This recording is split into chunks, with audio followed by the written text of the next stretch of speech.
So good evening to all of you. आप सभी का आपके अपने यूट्यूब चैनल एग्जाम की में स्वागत है।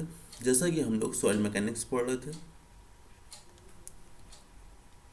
तो सॉइल मैकेनिक्स में हम लोग ने अब तक सॉइल क्या होता है, उसकी कौन कौन सी प्रॉपर्टी होती हैं, ये सब हम लोग ने डिस्कस कर लिया था। लास्ट वीडियो में हम लोग कंसिस्टेंसी लिमिट की बात कर रहे थे, तो उसमें हम लोग ने एक डायग्राम बनाया था। कुछ इस प्रकार का था वो जो ग्राफ बनाया था। तो ग्राफ में क्या बताया था मैंने कि हमारे पास जो सॉइल सैंपल है, तो सॉइल सैंपल में मान लेते हैं कि हमारे सॉइल के जो पार्टिकल्स है वो कुछ इस प्रकार के हैं, और इनका कुछ वॉल्यूम होगा। ये ड्राई सॉइल है, कुछ बताया था ना मैंने, ड्राई सॉइल है। तो ड्राई सॉइल में इनका वॉल्यूम है। अब यहाँ पे हम लोग ने क्या किया था, वाटर फिल करना शुरू किया था। तो वाटर फिल करोगे तो क्या होगा, जो ये वाइट्स हैं वाइट्स पे ही आके वाटर भर जाएगा। ठीक है, तो अभी ड्राई सॉइल है तो ड्राई सॉइल का वॉल्यूम होगा कुछ, तो मान लेते हैं ये है वॉल्यूम ऑफ ड्राई सॉइल। ठीक, तो जैसे जैसे हम वाटर फिल करेंगे तो क्या होगा, वॉल्यूम इंक्रीज नहीं करेगा। ठीक है ना, वाटर फिल करोगे तो पहले इस वॉइड्स में आएगा वाटर। ठीक, और मान लेते हैं कि ये पूरा वाटर से फिल हो गया। ठीक, तो यहाँ पे सेचुरेशन कितना हो जाएगा, सेचुरेशन 1 हो जाएगा। तो यहाँ पे जो अपना, लेकिन अभी वॉल्यूम इंक्रीज नहीं हुआ, इसलिए वॉल्यूम इंक्रीज नहीं हुआ तो वाटर धीरे धीरे आगे बढ़ा, वॉल्यूम सेम वहीं का वहीं है, तो यहाँ पे आके इक्वल टू 1 हो जाएगा। ठीक, ये अपना W परसेंटेज में, और इधर है वॉल्यूम ऑफ सॉइल। ठीक, अब समझ में आई बात। फिर इसके बाद जैसे जैसे हम पानी और डालते रहेंगे तो क्या होगा, वॉल्यूम धीरे धीरे इंक्रीज करेगा। ठीक, तो यहाँ पे आई थी अपनी, ये स्टेज हो जाएगी सॉलिड, ये हो जाएगी सेमी सॉलिड। ये लास्ट वीडियो में हम लोगों ने इस पर बात की थी। और पानी डालेंगे तो क्या होगा, पार्टिकल्स और दूर दूर जाएगा। तो ये स्टेज हो जाएगी आपकी प्लास्टिक, और डाला तो हो गई लिक्विड। ठीक, तो ये हो जाएगा श्रिंकेज लिमिट, श्रिंकेज लिमिट। ये हो गई प्लास्टिक, ये हो गई लिक्विड। इस पर हम लोग ने चर्चा लास्ट टाइम की थी। ठीक है गाइस, तो ये है वीपी वॉल्यूम ऑफ प्लास्टिक, और ये है वीएल वॉल्यूम ऑफ लिक्विड। ठीक, तो इस पर हम लोग ने चर्चा की थी। अब इसी पे हम लोग आज बात करते हैं कि कंसिस्टेंसी लिमिट में जो लिक्विड लिमिट होती है वो होती क्या है। ठीक है, तो हेडिंग डालते हैं लिक्विड लिमिट। गाइस, ये वीडियो देखने से पहले बस मैं इतना कहूँगा कि अगर आपने प्रीवियस वीडियो अगर नहीं देखी तो पहले उससे जाके देखो, तब इस वीडियो को देखो, तभी आपको यहाँ की सारी चीज़ें समझ में अच्छे से आएंगी। और अगर आप हमारे यूट्यूब चैनल पर नए हो तो इसे सब्सक्राइब करना बिल्कुल मत भूलना। ठीक है, चलिए स्टार्ट करता हूँ। तो लिक्विड लिमिट की बात हो रही है, तो लिक्विड लिमिट है क्या। तो लिक्विड लिमिट हमारी वो मिनिमम वाटर कंटेंट है जहाँ पे जो सॉइल हमारी वो लिक्विड स्टेज में आ जा रही है। ठीक है, तो ये लिखिए, it is defined as, it is defined as minimum water content at which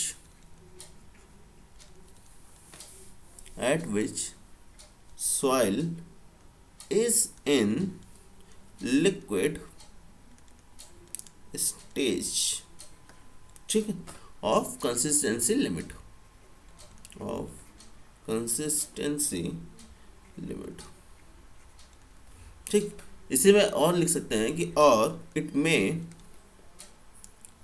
इसको ऐसे भी समझ सकते हैं, it may also be defined as, also be defined as minimum water content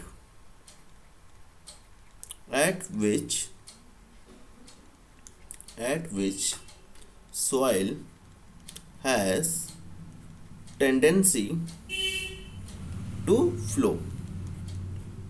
ठीक, तो लिक्विड लिमिट क्या है? लिक्विड लिमिट सॉइल की वो लिमिट है जिस पे मिनिमम वाटर कंटेंट, हम इतना कम से कम पानी मिला है इसमें सॉइल सैंपल में कि जो सॉइल सैंपल वो फ्लो करने के टेंडेंसी में आ जाए, वही हमारी लिक्विड लिमिट होगी। ठीक है, तो ये चीज हमने यहाँ पे लिखी है। ठीक है, कि लिक्विड लिमिट अपनी क्या होती है। अब बात आती है इसमें कि लिक्विड लिमिट को हम लोग दो तरीके से फाउंड आउट करते हैं।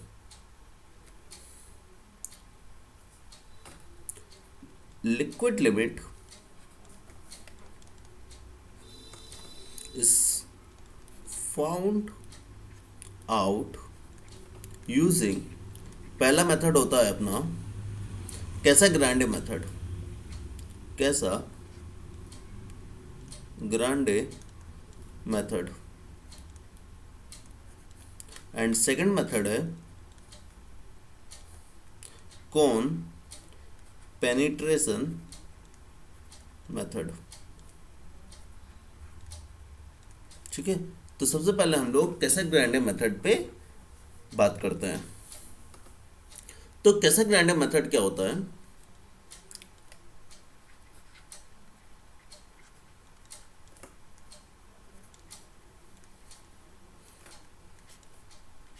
अब देखो कैसाग्रांडे मेथड में अपना ये इंस्ट्रूमेंट होता है। ठीक है, अब कुछ इसको ऐसे बनाते हैं, ये इंस्ट्रूमेंट है, इसमें ऐसे ये कैसाग्रांडे apparatus लगा होता है। ठीक है ना, तो इसमें हम लोग क्या करते हैं, इसको थोड़ा सही बना लें, बाउल जैसा होता है।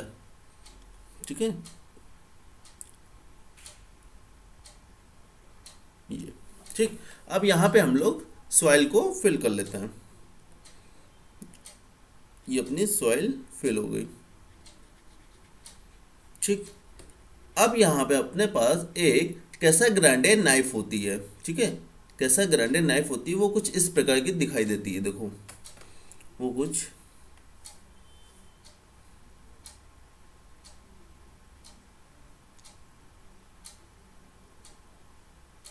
इस प्रकार की होती है, इसी को बोलते हैं कैसाग्रांडे नाइफ।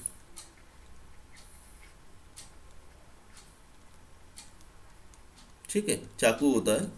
इससे क्या करते हैं हम लोग, यहाँ पे सॉइल पे इसकी जो थिक होती है, ठीक है ना, मोटाई होती है, वो 2 mm की होती है। ठीक, तो इससे हम लोग यहाँ पे ग्रूव खींच लेते हैं। ठीक, ये यहाँ पे हम लोग इतनी मिट्टी को हटा देते हैं। ठीक, तो ये 2 mm की मिट्टी यहाँ से हट जाती है। ठीक, तो अब क्या करेंगे, जो ये अपना अपरेटस होता है और यहाँ पे नीचे इसके रबर पैड लगा होता है। ठीक है ना, ये है रबर पैड। अब क्या करते हैं कि इसमें ये चलाने के लिए होता है। ठीक है, और यहाँ पे ऊपर रीडिंग आती जाती है। ठीक, अब क्या करेंगे, जब इसको गोल गोल घुमाएंगे तो ये क्या होगा, ये इससे आकर बार बार रबड़ पे टच होगा। तो जैसे रबड़ पे टच होगा तो सॉइल हमारी जितनी ज़्यादा प्लास्टिक होगी, ठीक है, जिसमें जितना ज़्यादा वाटर कंटेंट होगा वो उतनी जल्दी ये इस कवर को फिल कर लेगी। ठीक है, जो ये 2 mm का हमने यहाँ पे कट मारा है सॉइल पे, ये 2 mm वापस आके फिर से भर जाएगा। ठीक है ना, तो ये हम लोग 25 बार ब्लो करते हैं, 25 टाइम ब्लो करते हैं। ठीक है ना, तो अब यहीं पे 25 टाइम ब्लो करते हैं तो ये अपने यहाँ पे रीडिंग आ जाती है। ठीक है ना, तो इसका जो ग्राफ बनता है वो इस प्रकार बनता है।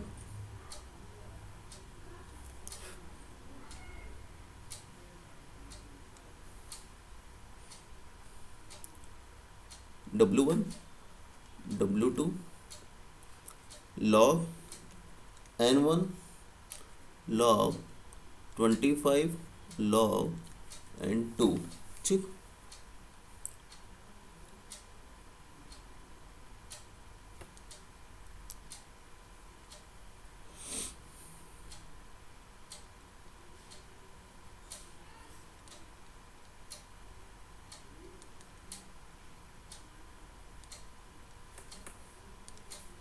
तो कुछ इस प्रकार का ये ग्राफ बनता है।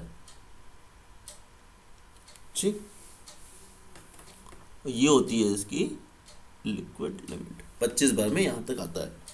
ठीक, इधर हो जाता है वाटर कंटेंट।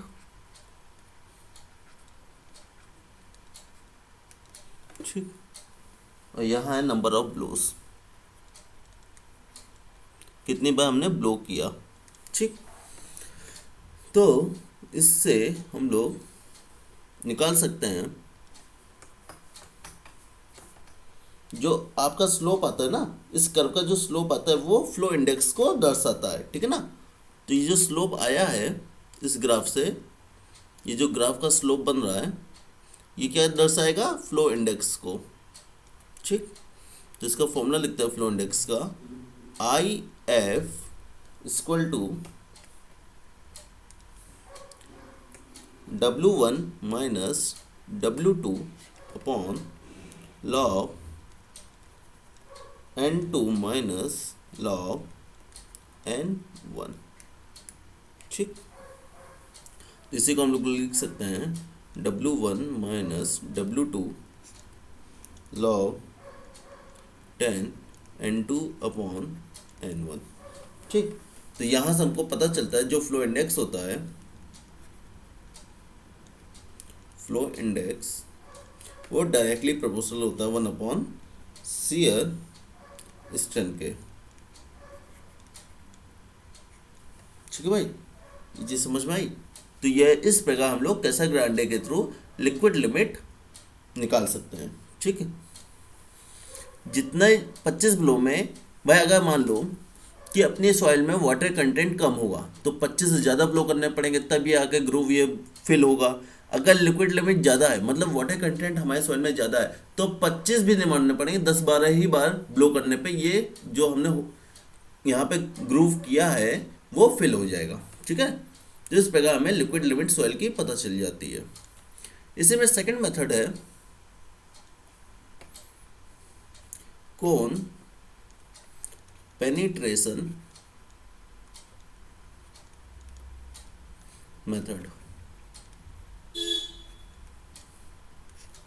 ठीक है, कोन पेनिट्रेशन मेथड। तो इसमें क्या होता है,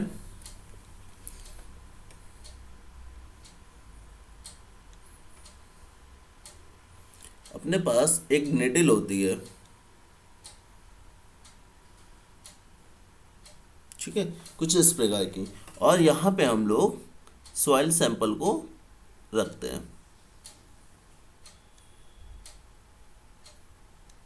ठीक, ये बात समझ में आ गई।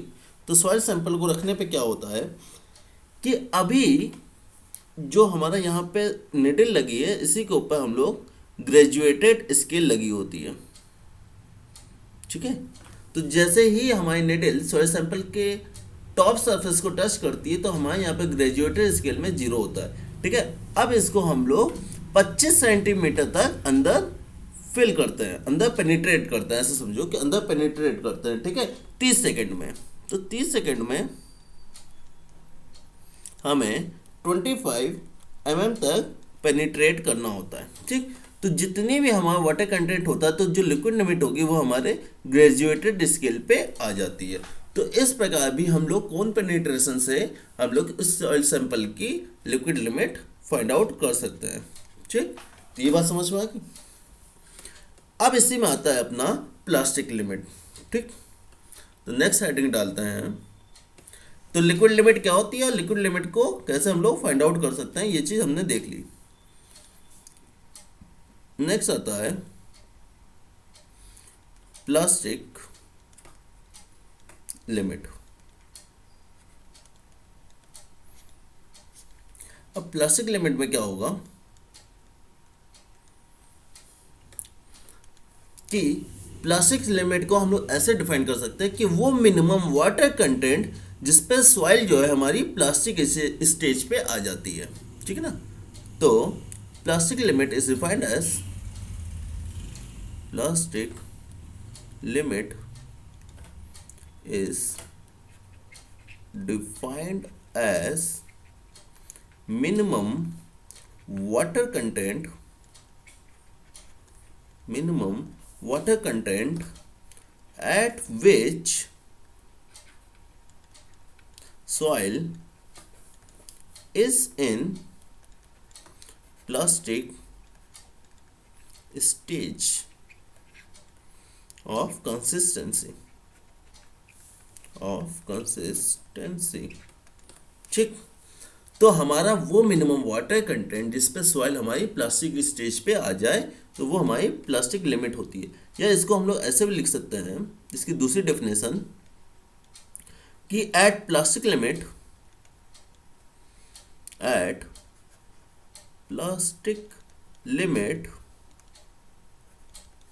soil passes from semi-solid stage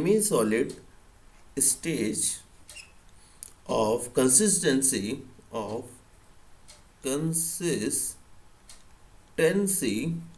to plastic stage of consistency। ठीक है, तो बात समझे कि सेमी सॉलिड स्टेज से प्लास्टिक स्टेज तक आने में जो सॉइल पास करती है वो जो लिमिट होती है वही हमारी प्लास्टिक लिमिट कहलाती है। ठीक, अब प्लास्टिक लिमिट को हम लोग क्या करते हैं, कैसे पता करते हैं, तो हमें 3 mm का इसमें एक टेस्ट करते हैं। सॉइल को लेते हैं और उसके हम लोग 3 mm डाया के थ्रेड बनाते हैं। ठीक है, तो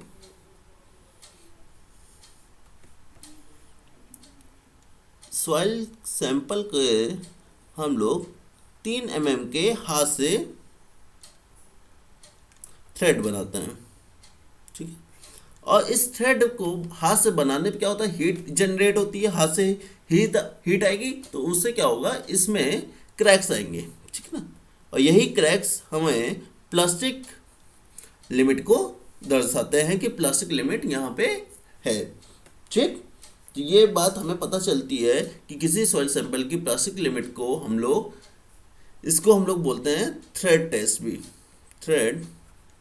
भी इसको हम लोग बोलते हैं। ठीक है, तो प्लास्टिक लिमिट निकालने के लिए हमें 3 mm के थ्रेड बनाने होते हैं सॉइल सैंपल के। ठीक है, ये रखना। ठीक, तो अब इसमें हम लोग एक चीज़ और देख लो कि हमें मान लेते हैं कि चार्ट पे आते हैं। सबसे पहले चार्ट पे देखो, ये रहा, देखो अगर कोई सॉइल में पानी हमने डाला, सॉलिड से सेमी सॉलिड आई, और सेमी सॉलिड से अगर पानी डालते गए और प्लास्टिक स्टेज में आ गए ना आ गए, वो सीधे लिक्विड स्टेज में आ जाएगी, तो वो सॉइल हमारी क्या होगी, वो सॉइल हमारी नॉन प्लास्टिक सॉइल होगी। ठीक है ना, अगर कोई भी सॉइल सैंपल हमारा सेमी सॉलिड से सीधे लिक्विड में आ जा रहा है, मतलब वहाँ पे प्लास्टिक लिमिट आ ही नहीं रही है, तो वो सॉइल हमारी कौन सी होगी, नॉन प्लास्टिक सॉइल होगी। तो नॉन प्लास्टिक सॉइल के लिए हम लोग ये देख लेते हैं टाइप ऑफ, एक चार्ट देख लेते हैं टाइप ऑफ सॉइल, और इधर लिख लेते हैं वाटर परसेंटेज। ठीक है, WP प्लास्टिक लिमिट देखना है। अगर हमारा ग्रेवल है तो हम जानते हैं कि ग्रेवल जो होता है वो नॉन प्लास्टिक होता है। ठीक है यार, ग्रेवल नॉन प्लास्टिक है, सैंड भी नॉन प्लास्टिक होता है, इसमें प्लास्टिसिटी नहीं पाई जाती है। ठीक, सिल्ट है तो सिल्ट में 20 से 25% पाया जाता है। फिर क्ले होती है। अब क्ले में भी एलुवियल सॉइल है, अगर एलुवियल सॉइल है तो इसमें कितना परसेंटेज होगा, 25 से 50%। ठीक, और अगर हमारे क्ले में ब्लैक सॉइल है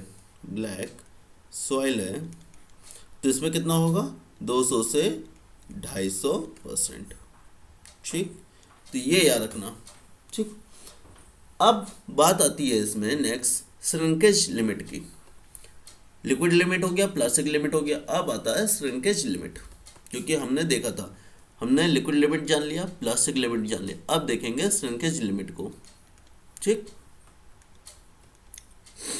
तो हेडिंग डालते हैं श्रिंकेज लिमिट।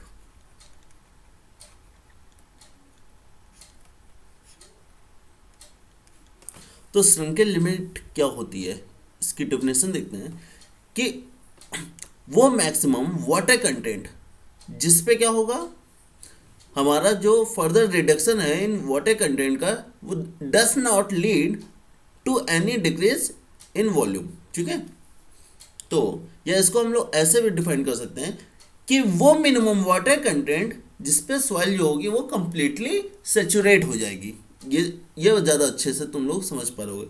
हम लोग ने यहाँ देखा था, क्या किया था कि श्रिंकेज लिमिट कैसे पाई थी, वो मिनिमम वाटर कंटेंट कि जिस पे सॉइल जो हो रही थी हमारी वो कंप्लीटली सेचुरेट हो जा रही थी, तो वही तो हमारी श्रिंकेज लिमिट थी।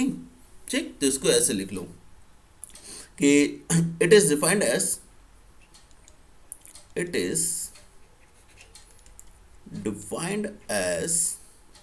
minimum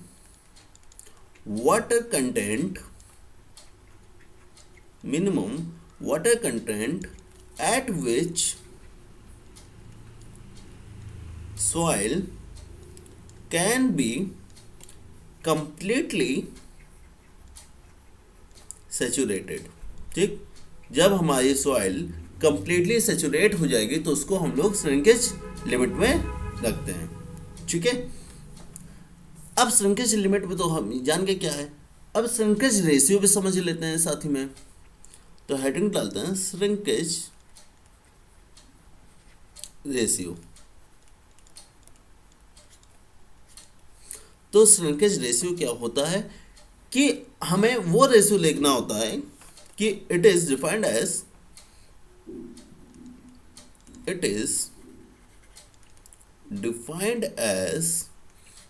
the ratio of change in volume of the soil expressed in terms of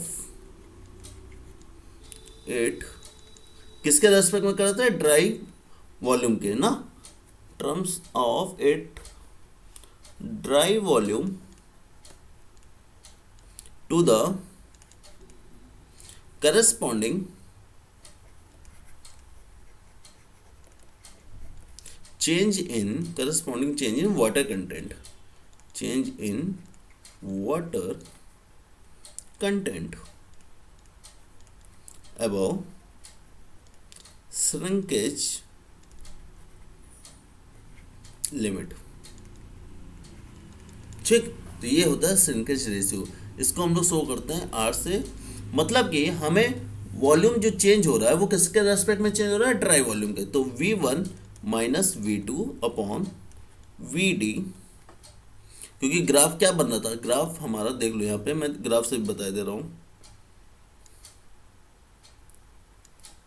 graph कुछ इस प्रकार बन रहा था।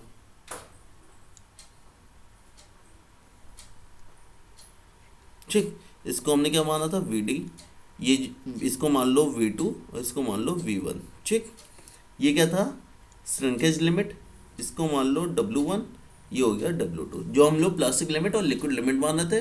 यहाँ पे वॉल्यूम ऑफ प्लास्टिक और वॉल्यूम ऑफ लिक्विड मान रहे थे। ठीक है, तो V1 माइनस V2 अपॉन किसके रेस्पेक्ट में, VD के, और ये हम लोग देख रहे थे अपॉन वाटर कंटेंट के रेस्पेक्ट में, तो W1 माइनस W2, ठीक, इंटू 100। तो यहाँ से हमें श्रिंकेज रेशियो पता चल जाएगा। तो यहाँ तक कोई दिक्कत नहीं होनी चाहिए। अब बात आती है यहाँ पे कि हमने सारी लिमिट देख ली। नेक्स्ट अपनी हेडिंग आती है प्लास्टिक इंडेक्स क्या होता है, जिसको हम लोग प्लास्टिसिटी इंडेक्स भी बोलते हैं। तो plasticity index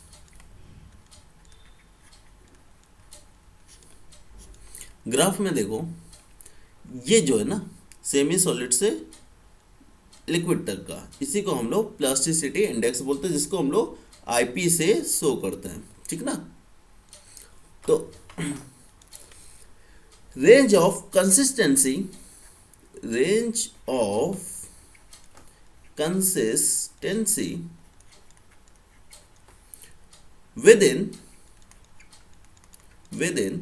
which soil behaves, जो soil हमारी behave करती है, soil behaves as a plastic material, as a plastic material,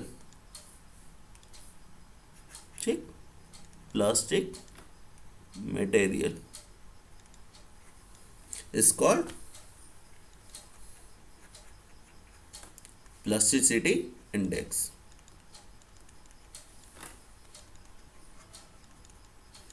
ठीक, समझ आए? कंसिस्टेंसी की वो रेंज जहाँ पे सॉइल हमारी बिहेव करती है प्लास्टिक मटेरियल की तरह, वो क्या सा होता है, वो होता है, उसी को कहते हैं प्लास्टिसिटी इंडेक्स, जिसका फॉर्मूला होता है आईपी से हम लोग शो करते हैं, IP is equal to WL minus WP। ठीक, ये भाई फॉर्मूला याद रखना होगा। अब इसमें हम लोग चीज़ देखते हैं, जैसा हमने बात की थी, जो ग्रेवल होता है वो नॉन प्लास्टिक होता है, सैंड भी नॉन प्लास्टिक होता है, ये आपको चीज़ पता होनी चाहिए। ठीक, लेकिन इसमें हम लोग ये देख लेते हैं कि जो टेबल होती है, जैसे मान लो इधर हमें आईपी प्लास्टिसिटी इंडेक्स दे रखा है और हमें इधर प्लास्टिसिटी बतानी है। ठीक, अगर हमारा आईपी 0 है तो मतलब हमारी प्लास्टिसिटी क्या होगी, नॉन प्लास्टिक होगा। ठीक है, अगर किसी सॉइल का आईपी 0 है तो वो सॉइल नॉन प्लास्टिक होगी। अगर 7 है या 7 से कम है, ठीक है, लेस देन 7 है, तो वह सॉइल क्या होगी, लो प्लास्टिक होगी, लो प्लास्टिक सॉइल कहलाएगी। ठीक, अगर 7 से 17 तक है आईपी तो वो मीडियम प्लास्टिक सॉइल कहलाएगी। ठीक, अगर वो 17 से ज़्यादा है तो फिर वो कौन सी सॉइल कहलाएगी, high plastic soil, high plastic soil कहलाएगी। यहाँ तक कोई दिक्कत नहीं होनी चाहिए। अगर किसी सॉइल की प्लास्टिसिटी इंडेक्स इनमें से कुछ है तो वो सॉइल कैसी होगी, ये हमने यहाँ पे डिस्कस कर लिया। मान लेते कोई सॉइल है जिसकी प्लास्टिसिटी इंडेक्स 13 है, ठीक है, कोई सॉइल जिसकी प्लास्टिसिटी इंडेक्स 13 है तो वो सॉइल कैसी होगी बताओ, वो सॉइल होगी अपनी मीडियम प्लास्टिक। देख लो 7 से 17 के बीच में आ रहा है ना, तो 13 है तो वो कौन सी होगी, मीडियम प्लास्टिक सॉइल होगी। ये भी आजकल क्वेश्चनों में पूछा जाता है। ठीक, नेक्स्ट टॉपिक आता है अपना कंसिस्टेंसी इंडेक्स।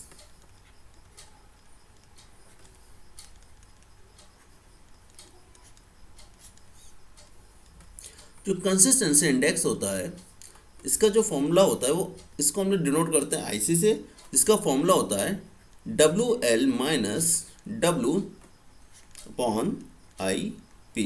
ठीक, या इसको ऐसे भी लिख सकते हैं WL minus W upon IP को क्या लिखे थे, WL माइनस WP। ठीक, तो इस तरह भी हम लोग कंसिस्टेंसी इंडेक्स को शो कर सकते हैं। अच्छा, WL क्या है, ये तो समझ आ गया, लिक्विड लिमिट, ये लिक्विड, ये प्लास्टिक। W क्या है, W है नेचुरल लिमिट। सॉइल में की, जैसा हम लोग फील्ड पे गए और फील्ड पे सॉइल को हमने निकाला, तो सॉइल में जो नेचुरल वाटर कंटेंट प्रेजेंट होगा उस समय का, उसी को हम लोग W, या इसको यहाँ पे लिख लो WN। ठीक है, इसको WN से शो कर लो तो याद रहेगा, नेचुरल वाटर कंटेंट। ठीक, मतलब फील्ड पे जाके सॉइल जो हमने निकाली उसमें जो उस समय प्रेजेंट होगा आपका वाटर कंटेंट, वो आपका नेचुरल वाटर कंटेंट होगा। ठीक, अगर इसको हमें डिफाइन करना हो तो इसको इस तरह डिफाइन कर सकते हैं कि defined as the ratio of difference of liquid limit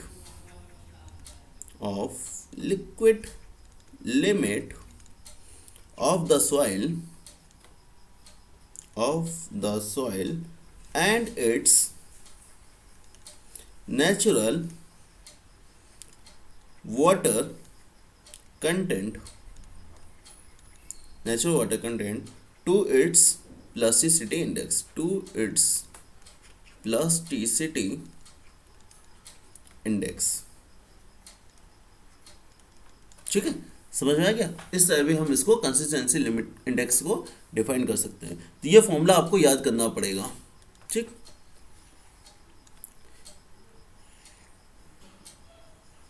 कुछ नहीं है, सिंपल है, देखो याद कर लो ऐसे, W L minus W N upon W L minus W P. W L minus W P क्या है, आई पी प्लास्टिसिटी इंडेक्स है, तो याद हो गया।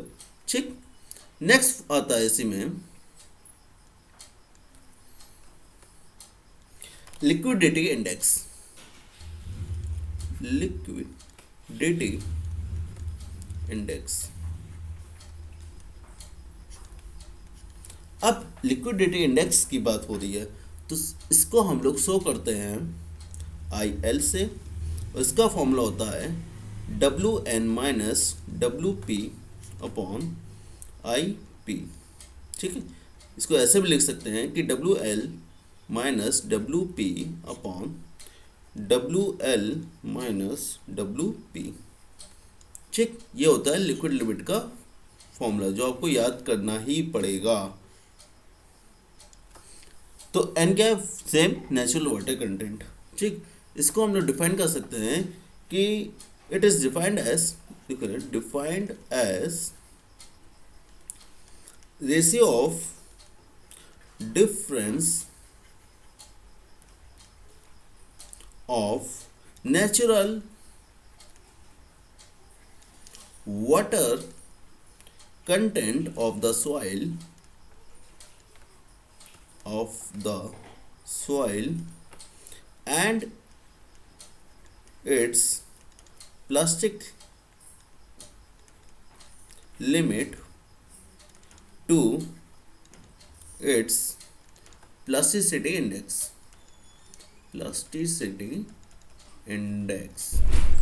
ठीक है गाइस, तो इस से भी हम लोग डिफाइन कर सकते हैं। तो ये तो हो गई प्लस लिक्विड लिमिट की बात। नेक्स्ट आता है, मैं समझ रहा हूँ कि आज का थोड़ा सा आपको बोर्ड टाइप का लग रहा होगा क्योंकि इसमें आपको समझाने जैसा नहीं है, इसमें तो आपको फॉर्मूले याद करने ही पड़ेंगे, तो इसलिए इसमें कुछ कोई कर नहीं सकता, सबको ही याद करने पड़ते हैं, तो इससे थोड़ा सा बोरियत लग रही होगी, लेकिन जहाँ समझाने वाला आएगा वहाँ मैं अच्छे से समझा दूंगा। टफनेस इंडेक्स, अब टफनेस इंडेक्स को हम लोग आईटी से शो करते हैं और इसका जो फॉर्मूला होता है आईपी अपॉन आई एफ। ठीक, आईपी क्या है, प्लास्टिसिटी इंडेक्स, और आई एफ क्या है, फ्लो इंडेक्स। यहाँ पे लिख लो I F equal to flow index. ठीक है, इसमें एक चीज़ ये रखना कि जो टफनेस इंडेक्स होती है किसी भी सॉइल की, वो जनरली वेरी करती है 0 से 3 के बीच में। यहाँ पे की पॉइंट लिख लो कि toughness index of the soil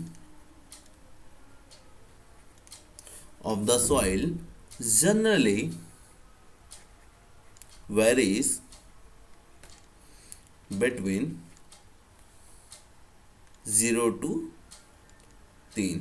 ठीक है, 0 से 3 के बीच में ही वेरी करती है टफनेस इंडेक्स। ठीक, और इसको अगर डिफाइन करना तो ऐसे लिख सकते हो कि defined as the ratio of the plasticity index of the soil to its flow index. ठीक, नेक्स्ट आता है अपना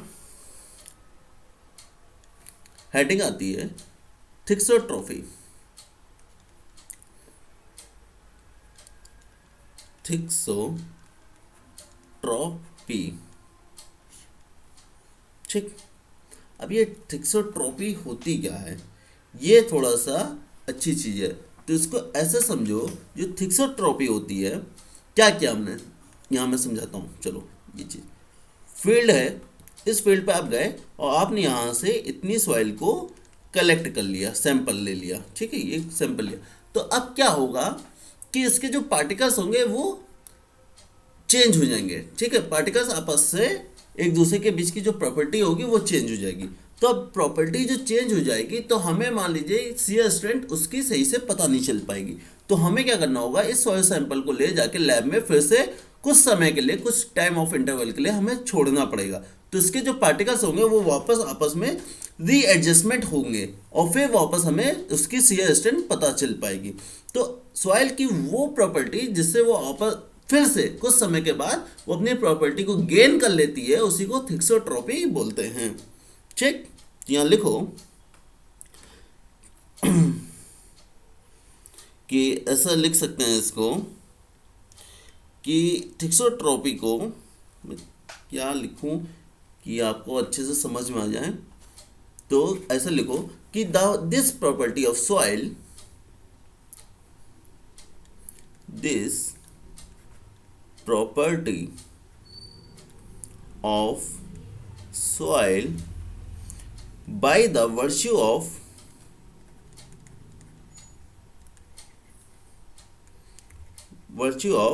which it regains, ठीक है, regains a part of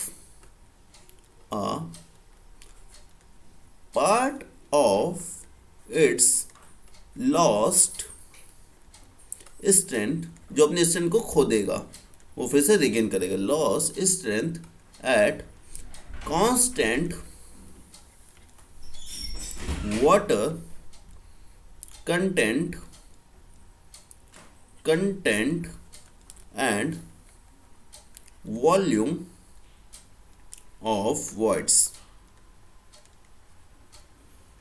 is termed as thixotropy.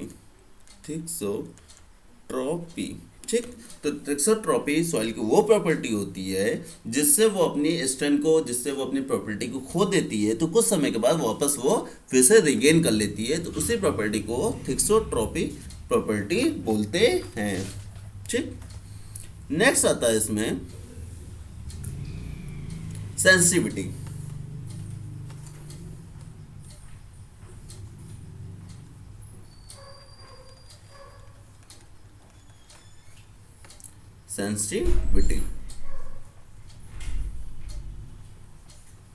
अब सेंसिटिविटी की बात हो तो सेंसिटिविटी क्या होती है?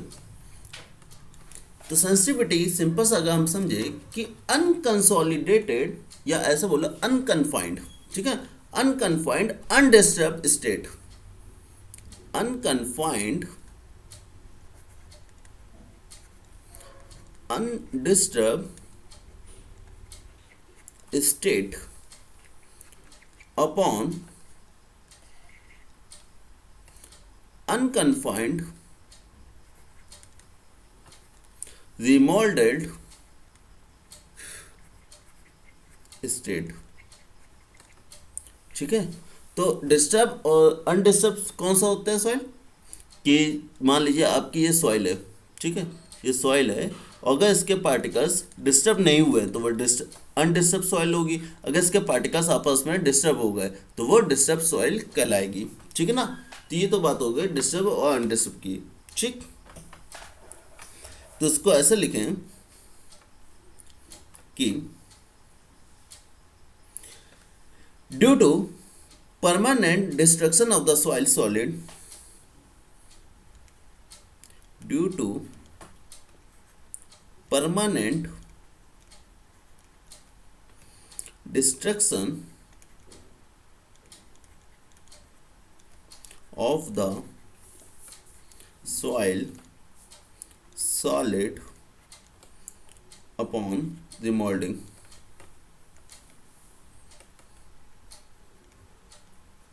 रिमोल्डिंग मतलब फिर से रिमोल्ड करना। ठीक है, या ऐसे लिखो कि ये हो गया पहला, इसको ऐसे भी लिख सकते हो ड्यू टू चेंज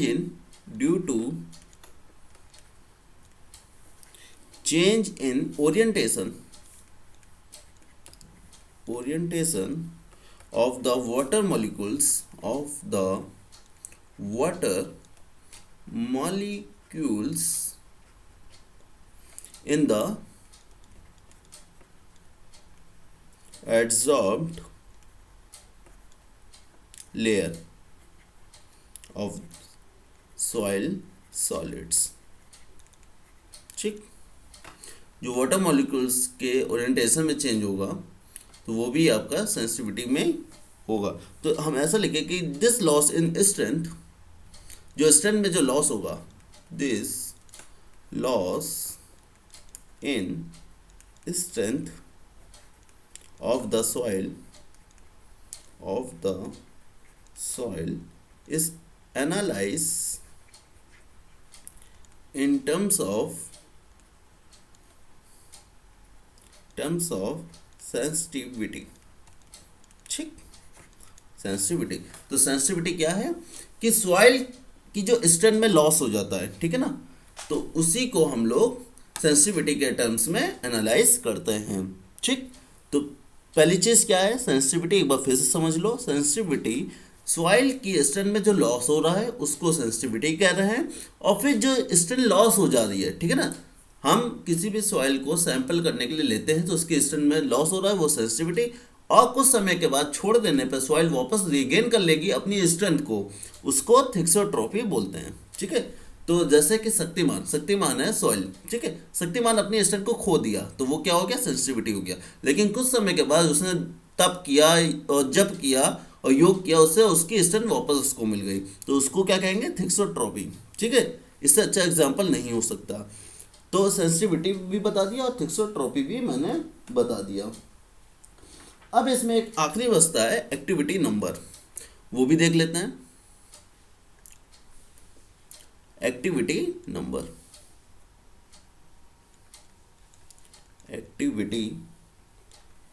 नंबर, और एक्टिविटी नंबर को हम लोग किससे शो करते हैं, एसी से। इसका जो फॉर्मूला होता है वो होता है AC equal to IP upon percentage of clay size particles, ठीक, जो लेस देन होते हैं 2 माइक्रोन से, 2 माइक्रोन इन सॉइल में। ठीक, तो यहां से हम लोग एक्टिविटी नंबर निकाल सकते हैं। ये भी SSCJ में कई बार पूछा गया है। ठीक, तो इसका अगर आपका किसी सॉइल की एक्टिविटी नंबर AC जो है वो लेस देन होगा 0.75 से, तो वो सॉइल क्या कहलाएगी, इनएक्टिव। अगर तुम्हारा एक्टिविटी नंबर किसी सॉइल का 0.75 से बड़ा हो और 1.25 से छोटा हो तो वो सॉइल क्या कहलाएगी, नेचुरल एक्टिव, या इसको ऐसे लिख लो, एक्टिव। ठीक, और अगर किसी सॉइल का एक्टिविटी नंबर 1.25 से बड़ा हो तो फिर वो क्या कहलाएगी, हाईली एक्टिव। ठीक, इसको तुम लोग नॉर्मल एक्टिव भी बोल सकते हो, ठीक, और ये होगी हाईली एक्टिव।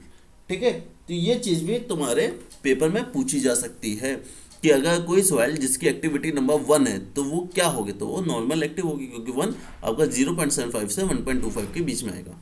ठीक है, तो ये चीज़ भी आपको पता होनी चाहिए। अदरवाइज आपको ये फॉर्मूला तो जरूर याद होना चाहिए एक्टिविटी नंबर निकालने का, IP